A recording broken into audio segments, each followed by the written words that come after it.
Okay, who yesterday were here? Who were here yesterday? Some of you, right? Okay, so what did our CEO Marcus say about our future of Singapore? Remember or not? What did our CEO say about our future of Singapore? First thing, we can make a lot of money. And what is the relationship between money and us? Am I right? Right? So that's why today, the main topic that I'm going to deliver is time travel. So what do we mean by time travel? Means what? How many of you actually sometimes regretted not making a right decision, especially in buying a property? Okay, so in my course of work in the past 22 years, there is something very, that keeps happening. Okay, this phrase saying that I should have, and I could have, and I should invest in a certain property. So for me, if I know that 20 years ago, the conservation shophouses in Emerald Hill, in Club Street area is going to be increased in value, I should have bought how many units? 5 to 10. At least, right? And some of you, when I first started when I was 24 years old, when I was serving you as an agent, and I'm telling you to buy a condo, there was only about $450 per square foot in Savannah, Changi, and I was begging you to buy. And today, you make how much? At least double, right? So there is this trend that we usually see in real estate Singapore segment. So that's why it is very important for us to know our future. But before we go into our future, let's time travel together. So this afternoon, I split into 3 segments. First, we go back into the past, followed by the current market, and then the future. So we want to dissect and look at what are the key driving factors of our Singapore real estate market.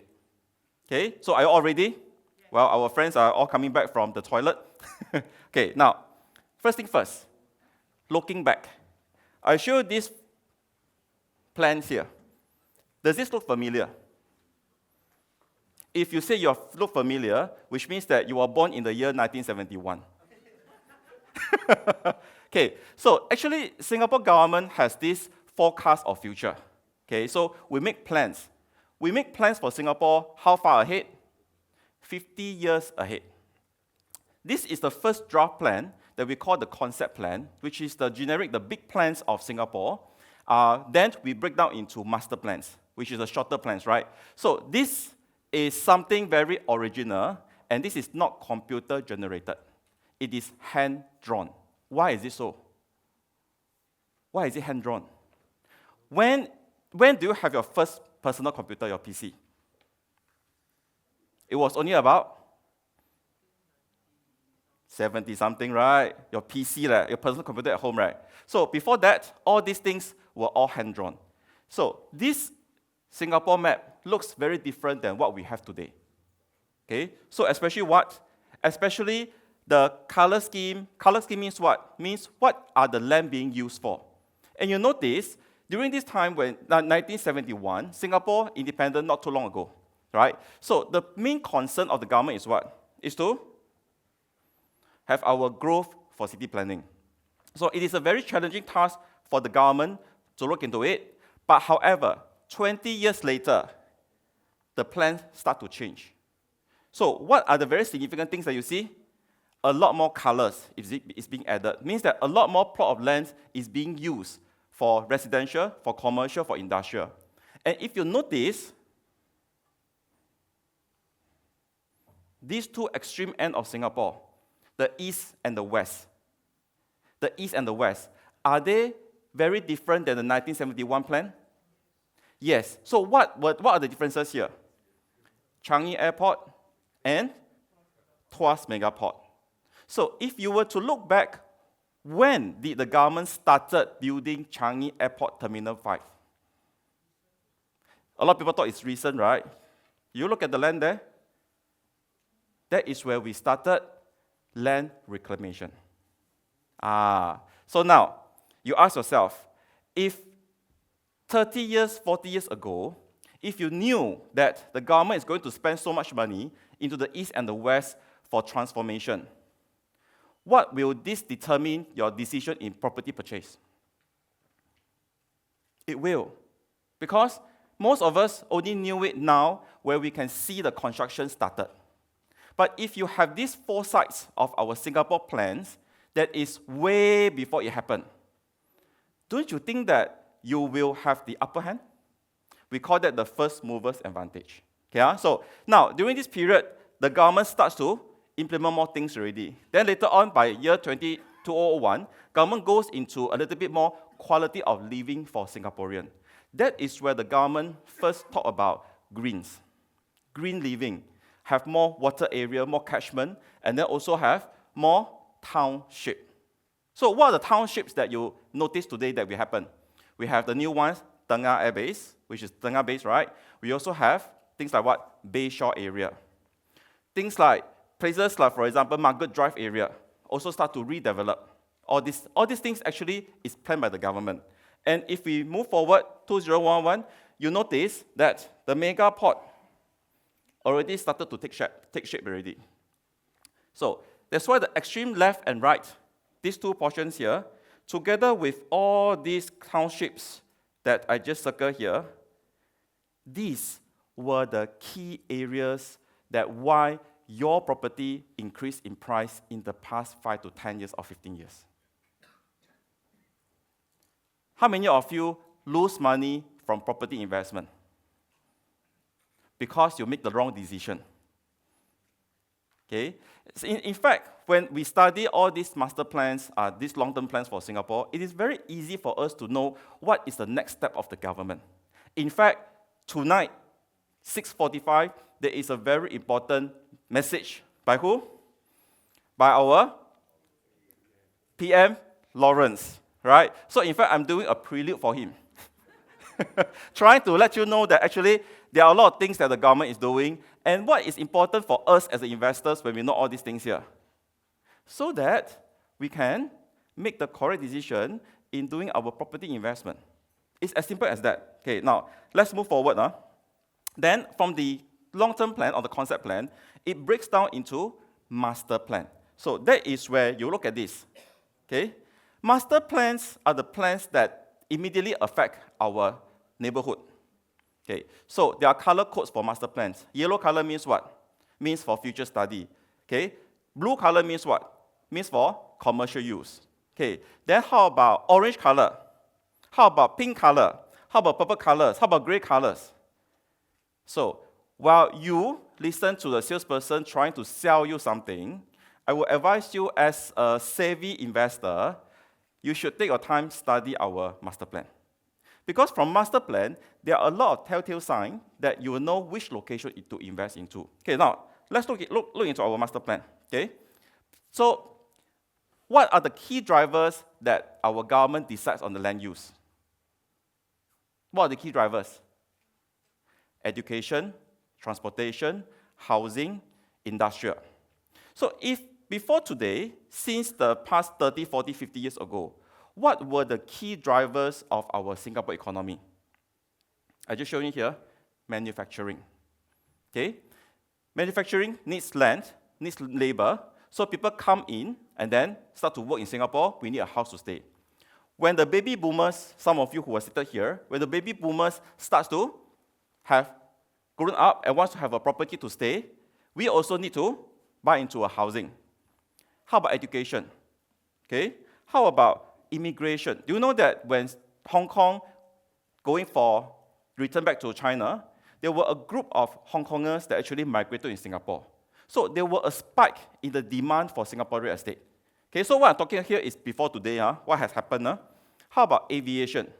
Our Changi area, where the government decided to make more logistics hub for air travels and logistics for aviation, that is also what drives the whole market, including textile. Do you know that when I was young, when I come to Singapore, it's a very common for us to what? To buy what? 毛巾 towels from Singapore. The time manufacturing of textile in Singapore were booming. Okay? Things like offshore oil rig. When we go to tours the time, you see a lot of oil rigs that is being built, right? Okay, nowadays you don't see anymore because it is being phased out. Because replaced by what? EV law. Okay, that is one of the drivers because it's not clean industries. Marine logistics, petrochemical, infrastructure projects like MRT, highways, machineries, and also tradings. So these, if you look at this, these were the key drivers of our Singapore economy. And because of the key drivers of these segments, it also pushed up the demand for real estate. It's very clear, it's direct relationship between these. Okay. If we look into our master plan now, the first one, you'll notice that places like central area, it starts to have some zoning. Okay, so let's look at this. So this is 1958. So this is even before our first concept plan, where before Singapore independence. We already started to have master plan. 1980, okay, you look at the zoning of colors, and I show you this area here, 2003 until 2019. This is Marina area. So if you look at this area here, okay, this is 203, the first one here. If you look at 2008, you'll notice this portion here start to change. So what was being built there? Marina Bay Sands. Okay, then further down by what? Further down by, we start to allocate more locations for housing, and then we start to have MRT lines. All this master plan is being put into a public website called ura.gov.sg. Every time when there is a change in master plan, the first thing of salesperson is to study master plan. So why do you want to spend time studying this? Imagine your neighborhood suddenly have an MRT station. How would that affect your property prices? It will go up, right? So that's why studying our master plan is our hobby for a property agent like us. And when we have master plan, new town streets was also being built. How many of you live in Punggol? Anyone here? Or one? Do you believe in the Punggol 21 story last time? Punggol 21. You shift in only, so you are not the original Punggol 21 residents there. Okay, so Punggol, before that, government have an announcement called Punggol 21. What was the reaction then from the people? So ulu, so far away, there's no MRT, there's no highway. Okay, but why would people buy into Punggol? Yes, exactly, because it was the cheapest BTO you can find. No choice. You want something brand new? Punggol is the location. Okay, so things have changed, MRT being built, highway being built, then what happened next? During the time, the prices for a BTO in Punggol area, a 4-room flat is around 270 over thousand, up to slightly above 300,000 for a 4-room flat in Punggol. This is the BTO price. But as of now, the resale prices, a 4-room as well, after that, starting 2015, it already start to hit 450 for a 4-room flat. Then it goes up, currently goes up to $650 to $680 for a 4-room flat. Okay, so those residents who believe this story where they bought into Punggol 21 last time, they are making a profit, just like what Alex just mentioned just now. Okay, so there are many, many townships like this that is happening. Okay, let's look at another location here, which I have a sad story because I didn't believe it myself at the first place here. Marina Bay area, same thing. When we started selling a project called the Seal and Marina, okay, it was going for about $960 to $1,000 per square foot. I have friends who queue up to buy. I told him not to buy because I didn't believe in it. Okay, he bought 2 units. Do you know how much money he made from that? Because the Sea Marina, it was the first residential development in the Marina Bay area. Okay, so then the prices shoot up to 2,000 plus, also approaching 3,000 per square foot. Okay, of course, now stabilizing at about 2,000, which still make a lot of money comparing with the first initial bought of units that is below $1,000 per square foot. So that's why sometimes we being quite skeptical. I don't know whether is it 害死自己还是 make a correct choice, means did we make the right decision or not for not listening to what the government say. Okay, I'm not doing rally today, I'm just sharing what I know. Okay, so then look into this. There's one portion that's very interesting. Last time, the catchment of the central area, Orchard area, Newton, Novena, these were the most expensive properties in Singapore, right? Then followed by District 15, the East Coast area there. But you know that as of today, we can hit $2,000 over per square foot for new launches in the suburb area. What is the reason? The main reason is because of decentralization of the government initiative. Means what? Means that the government wanted to take out the central area, the CBD, and locate different businesses at the various parts of Singapore, north, south, east, west, everywhere there. But by doing decentralization, there's one thing that's very important happen. The wealth distribution also changed. Wealth distribution, which means that the central area properties, okay, the people there, okay, they make a lot of money, but people in the suburbs, they also start to make a lot of money from the investment into the real estate. Okay, and now back to a question. Singapore is very small, but yet we need to have progress, right, to develop, right? So, why do Singapore needs to keep reclaiming land and also rezoning land for our future of Singapore? Why is it so? What are the key drivers that makes the government make the decision? Okay, so very basic. Okay, again, this is not rally. This is not when you go to the pool and you mark a cross. No. I ask you one question. Is our Singapore real estate demand for residential, the supply and demand, is it still logical or is it irrational now? Supply and demand. Okay, so we make this because the government build property based on supply and demand. Just as simple as that. Okay, so what this supply and demand means? Means you have demand, we build more supply. Okay, if supply goes down, we lessen the demand. If the demand goes down, we lessen the supply. So things like that. But then I will ask you a question. If our supply and demand is at equilibrium, why are we still in cooling measures after 14 years? Inflation is play a part also, but why are we still in 14 years of cooling measures? We are still cooling down the market. So that, okay, don't worry, I will explain to you just in a few slides later. Okay, so those were the key drivers that push the whole real estate market for Singapore. How about today? As of now, this moment, what are the key drivers that driving the whole real estate market? Is our economy doing good?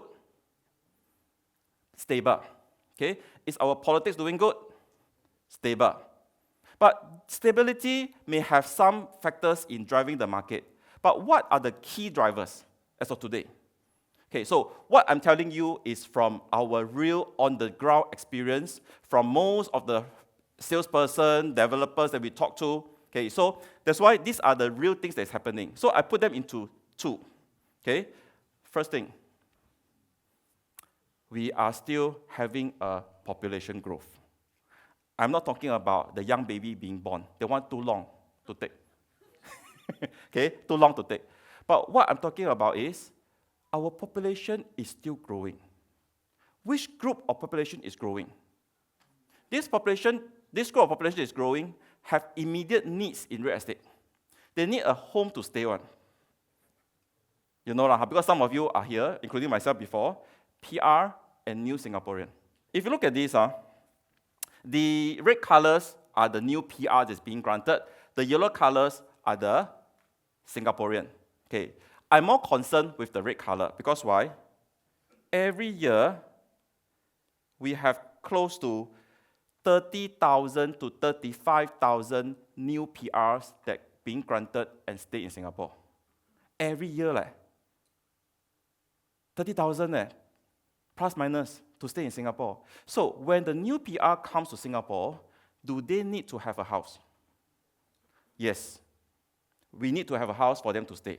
Okay? So this is the main factor that why, as of today, we have so many HDB being sold. We have so many condominiums being sold. Okay? Because there is a very high percentage of our salesperson deals being closed is being sold to a new PR. Okay. Now, because we are still in this big umbrella of cooling measures, the yellow color new citizen also plays a part. Because as long as you become a new citizen, your ABSD is the lowest. Am I right? Right. So some PR, they rent first, but once they get their citizenship, they buy something. I think some of you here is because you just gotten your new citizenship, so welcome to Singapore. Okay, so these are the very two key factors. What is another very important key drivers that is happening now? Okay, it's actually our Singapore dollar. Okay, so why I say this pointer as well, because there are so many new, being foreigner as well, okay, they come to Singapore, they want to buy properties. The main reason they are buying Singapore property is because they are converting their US dollar into Singapore dollar. You heard this correctly, They are converting US dollar assets into Singapore dollar. Then you may say that US dollar isn't that very strong. The more well-versed you are in US dollar market, the more concern you have currently. Okay? We have people from Vietnam bought Singapore properties, okay, because they want to convert their US dollar into Singapore dollar assets. We have Americans, we have foreigners, we even have Singaporeans that live abroad that now come to Singapore because they want to bring back their USD into Singapore dollar. And they know that they don't want to keep it just as a cash because they also believe in the real estate in Singapore. That's why they are buying. So that's why when we go into this segment, usually in the private property segment, and some of them being the luxurious segment, this group of buyers are being strong. Okay? So, because if you look at the latest news, this was August 13, the fear of US dollar depreciation, okay, has really started to cause people converting their USD assets into Singapore dollar assets, including real estate. Okay. And when this thing happens, in fact, I have been seeing this for the past 6 months. It's very recent. But however, this trend is gaining momentum. More and more people are doing this currently. Okay? So this is the second P factors. And because of the strong Singapore dollar, we also attracted the very wealthy group of people into Singapore. Okay? We call that the single family offices. So single family office doesn't mean that you are a single person, not married, you open the office here. Okay, no. Single family office means that this one family called Mr. Tan family, the Tan family, one family, they have wealth. So their money is beyond we can imagine, and they always preserve the wealth by investment. So they set up companies as single family office to enjoy tax benefit, to enjoy residency status in Singapore, and they bring the money into Singapore. Okay, so how many single family office we have here? It's more than 1,400. Okay, but these 1,400 are the single family offices that give tax. Means that they are in real operation. Because we still have a lot that is in the pipeline, but yet to give government tax yet at the current moment. But those giving tax already hitting 1,400. This is a very big number if you compare worldwide. And Singapore being so small, we are benefited from this. And this wealth goes to where? Goes to everywhere. Businesses, new shops, new restaurants, residential, commercial properties, it goes into the market. Because they have to invest. If you look at the new policies, you have to invest. So that's why this is something that is driving our Singapore real estate, the main two key factors besides our GDP. And this chart is a very important chart, which I always show this chart in every one of my talks. This is our history of the past 14 years. Okay?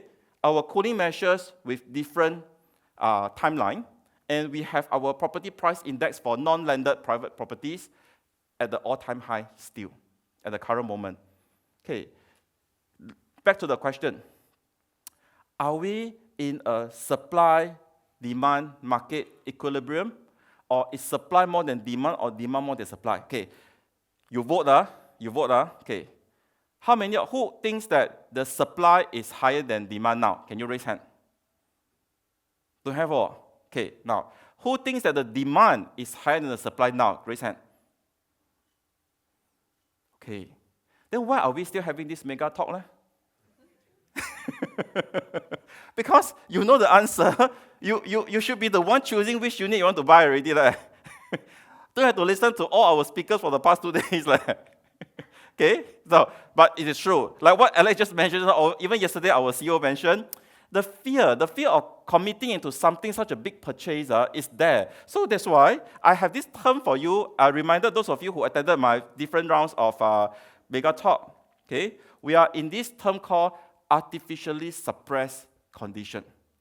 It's like a pressure cooker. The demand is so high, okay, until the government has to put a lid into it. Okay, and what is the characteristic of a pressure cooker? Like ladies, cook faster. Cook faster. Is it nicer in taste or not? Sometimes it's not. Depends on the cook. Okay, but it is faster. So because of this, it created a new cycle for real estate.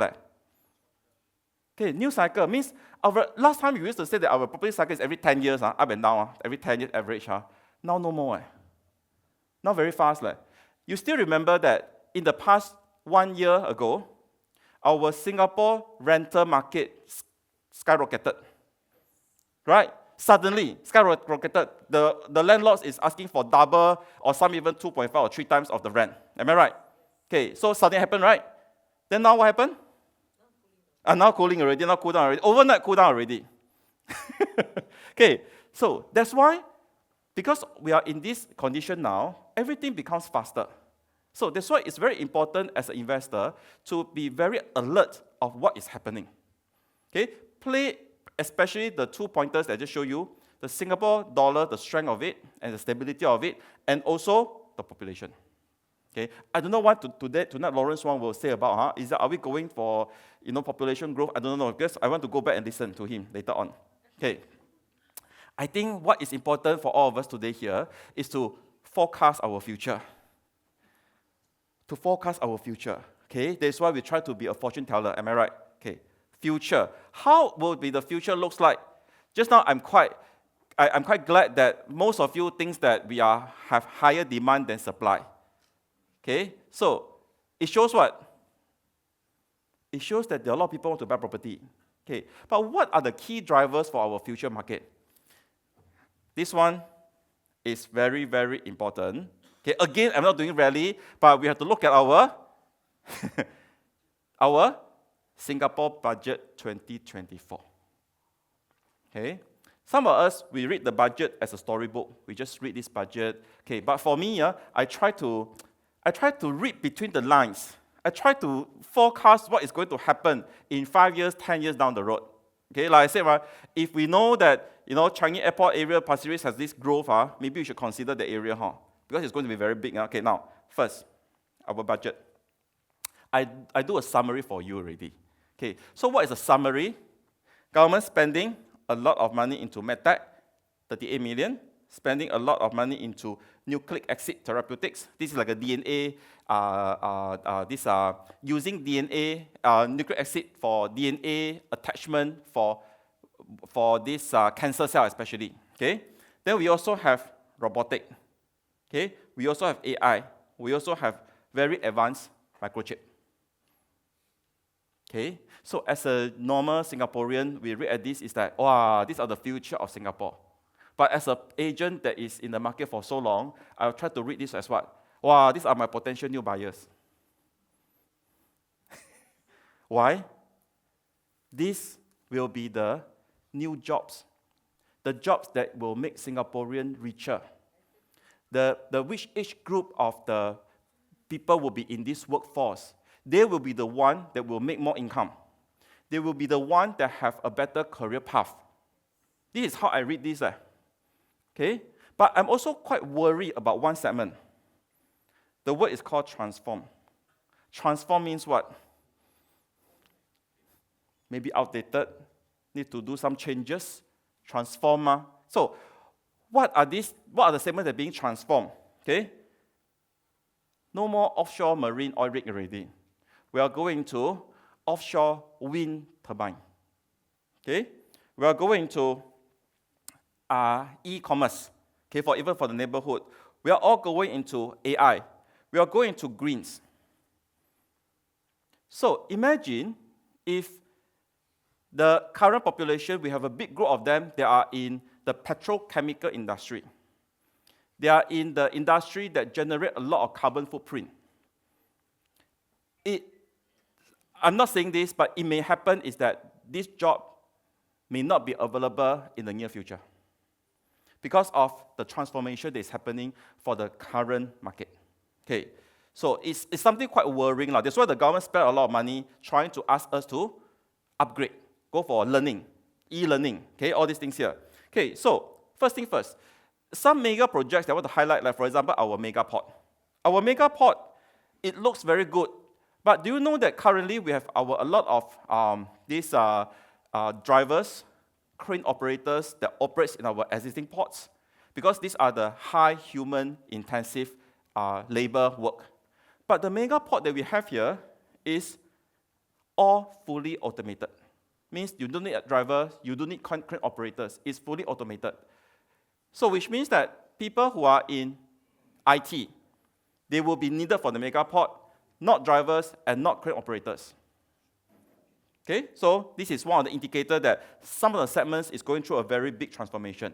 Okay, so that's why I said this. By knowing the key targeted economic segments, we can better predict the needs of the real estate. So what do I mean by this?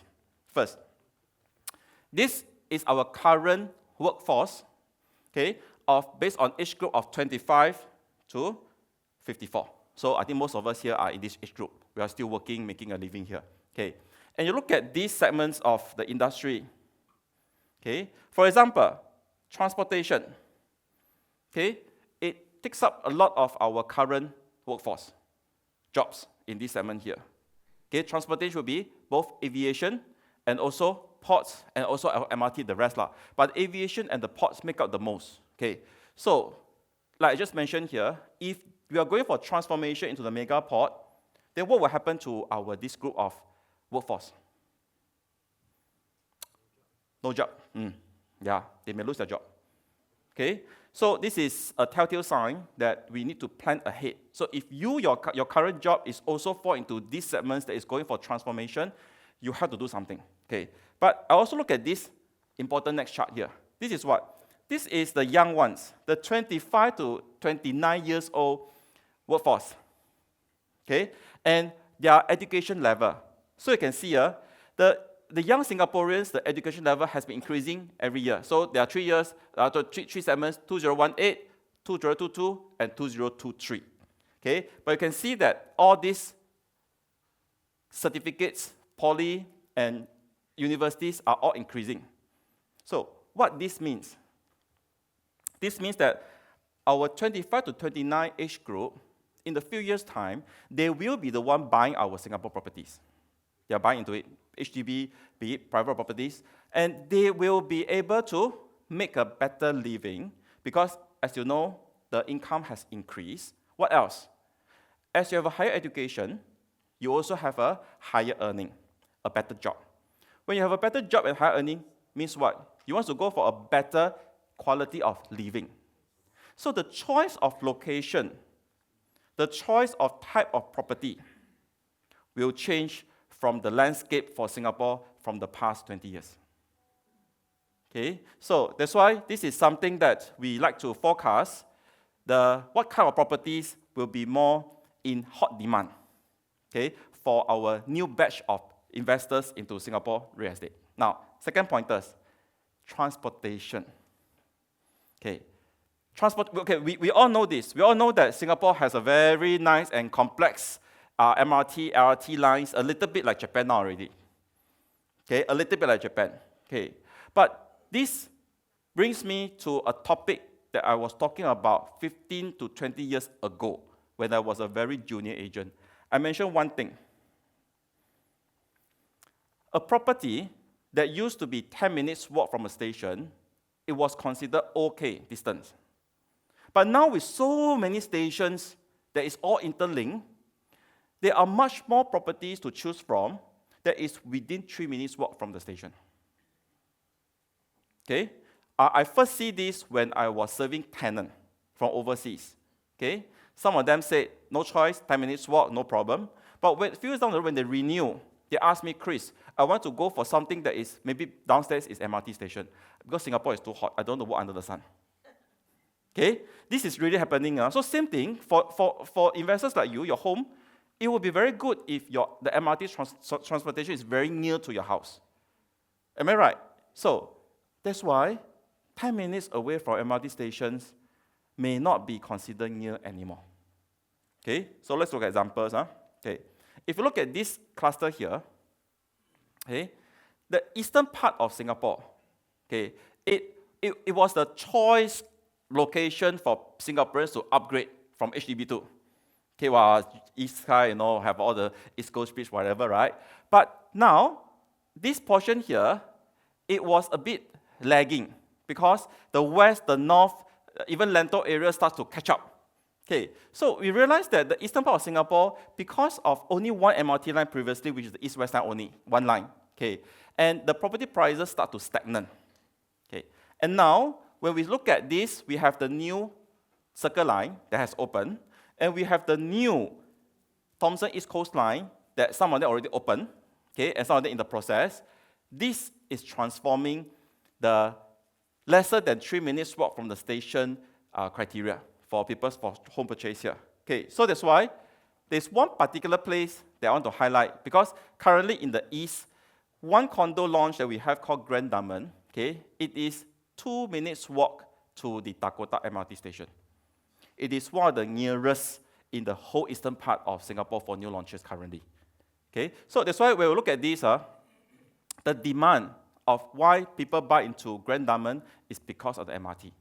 Besides the school, besides being in the east, but the MRT plays a very, very important role for what we have. Okay, now moving forward, another thing also transportation is the north-south corridor, which is the highway all the way from Woodlands into this central or CBD area, Ophir Road area. Okay, this whole transformation will transform the Woodlands area north and our Ophir Beach Road area as well. But what is more important is, from the Woodlands there, we're also doing the RTS to Johor, right? Okay, so this news was published in Malaysia last time, when they were still talking about the high-speed rail, and from RTS to the north-south corridor, and then link up to the potentially 3 lines for the Johor states of LRT and MRT. Okay, this will transform and be one of the key drivers for certain part of Singapore, especially the Woodlands area and all the way down until the Ophir area. Okay, so then the third, the new townships. New townships, we know the new ones will be like Lentor area. Okay, we also know like places like where? Tengah Air Base area. But those are already currently happening here. But what about the future? Okay, if you look at our current Singapore townships numbers, the populations, the biggest 3 will be Bedok, Tampines, and Jurong West. Okay, these are our residence township currently. Okay, so you remember the numbers of people, population we have here. Then I'll show you this next slide. Okay, in Singapore, we have. Okay. Yes, yeah. Okay, this is our current population for townships. But if I show you this, the 2 mega townships they're talking about, one is the Palawan Air Base, and the other one is the whole area of Greater Southern Waterfront. How big are they? The size of the Palawan Air Base is 5 times of Toa Payoh. 5 times. Okay? And for the Greater Southern Frontier, the waterfront, it is 2 times of Punggol. Punggol is very big, by the way. It's 2 times. Okay? So when we talk about new township, these 2 will be the giant among all the townships that we currently have in the process for Singapore. Okay? So what do I mean by when you look at this new township? Means what? Means there are a lot of opportunity that you may consider when you want to have your next property investment. Okay? So just now we talked about the new developments. How about we talk about our existing current redevelopment? Also important because every over township now, we're also going through this redevelopment. But particularly, in between the CBD and also the East Coast area, there is this catchment that a lot of people not into their eyeball, okay? Their eyesight here. This is the Dakota area. This whole Dakota area. Okay. So when we talk about the RCR, the city fringe developments, people talk about Bukit Merah, talk about this northern area. But this area to me has something very interesting because why? It has 2 MRT stations currently. The new indoor stadium is going to be rebuilt, okay, because of Taylor Swift, because it's too small for her. Okay. Then this old HDB area is also going to be rebuilt because people have shift out already. And if you notice, there's a central area here, all the yellow color. This whole area color is currently under study. Means that they are going to be development. And how far is it from Suntec? It's just a nickel highway away. Okay, so this area here is very interesting for me to look into it. Now, very last segment that I must highlight, okay, not that I'm getting a bit older now than 24 years ago, but the retirement segment. Okay, so the retirement segment, okay, especially the wellness, we do see that the Singapore government starts to do some for HDB, right? The HDB segment, government have some 2-room flat, okay, that is for the elderly at the shorter lease. You can choose 15 years to 30 years, right? But however, they do not have a retirement or medical support. Don't talk about private property. Nothing yet for Singapore. Okay. But because of Singapore aging population, by 2030, we have 1/4 of residents here, which is considered 65 years and above. It's a very fast. In fact, the lines that goes up, it shoot out quite fast. And will this thing drive the Singapore real estate market? Yes, it will. But has it happened yet? Not yet. But one thing is, some of the developers that I know, okay, they are doing study. They are doing in-depth study of retirement homes with medical support for Singapore.